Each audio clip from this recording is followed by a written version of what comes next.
We're here in Kenwood, which is just right outside of downtown Bethesda. So it's a quick walk into Bethesda, both from the main streets here, as well as if you want to get on the Capitol Crescent Trail, which I've talked to you guys about before. Thousands of people come out here each year to come see the cherry blossoms. There's thousands of these trees here, and it's just as beautiful, more beautiful each and every year. So I want to take you guys around, show you. I'm rocking my Washington Nationals City Connect cherry blossoms hat as well, and a little bit of cherry blossom pink here today to fully represent, so you guys can see what it's like here. So let's get to the burning question that you probably have, which is, why does this neighborhood have cherry blossoms, and why does it have this many? So this neighborhood started off in the late 1920s, and the Kennedy Chamberlain Development Company planted for about a 5-year period. I'm not exactly sure how many trees they initially planted, but it's believed that there's over 1,200 cherry blossoms in the neighborhood now. Many of those being Yoshinos, some of them being Kwanzans.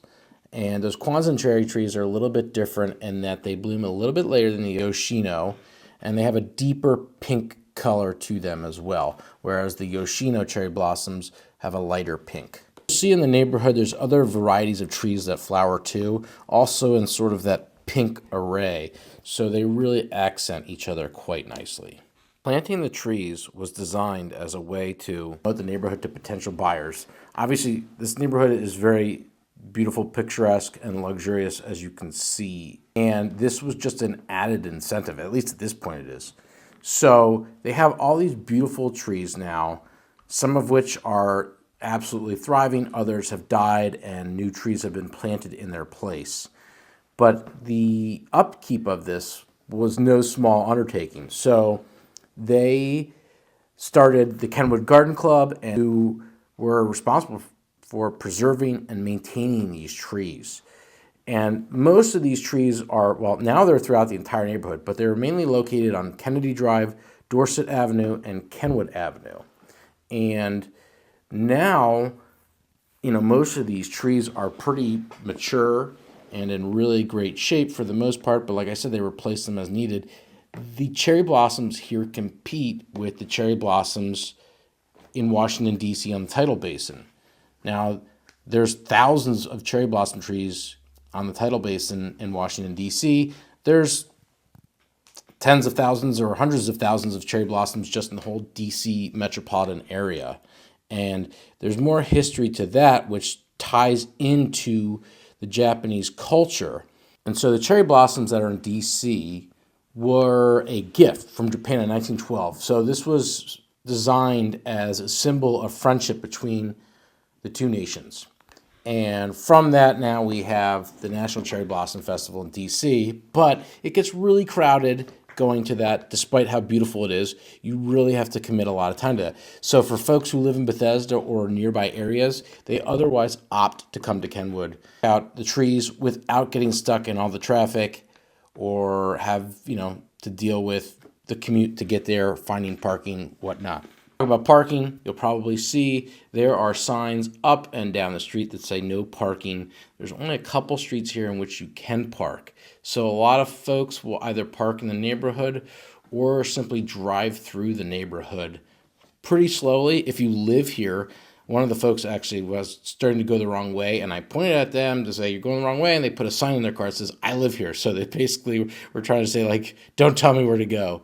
And so if you live here, you probably get a little frustrated, but so many people enjoy this, and it only lasts for about a week or so, give or take. We just had peak bloom here a couple days ago, which is always right around late March, early April. And do see a ton of people who come here and congregate, whether it be for picnics. We've got lots of lemonade stands, a lot of industrious and entrepreneurial kids who are selling lemonade, selling sweets, people coming out with selfie sticks and taking pictures. When I come here with my family, my wife always makes my kids promise, you gotta let me take at least X number of photos, and they sort of begrudgingly comply in exchange for, a lemonade or something sweet. So I think it's a fair trade-off. Now, obviously, the trees are beautiful, but just as beautiful year-round are the homes here. So we have a lot of really classic and stately homes built between the 1920s and 1960s. Now we're starting to see some of those older homes get torn down or renovated or have additions put on, and bigger, newer homes are being built in their place. So you can see there's some really elegant homes as we drive through the neighborhood. We've got a little bit of the colonial revival, Georgian style, Tudors, some Cape Cods.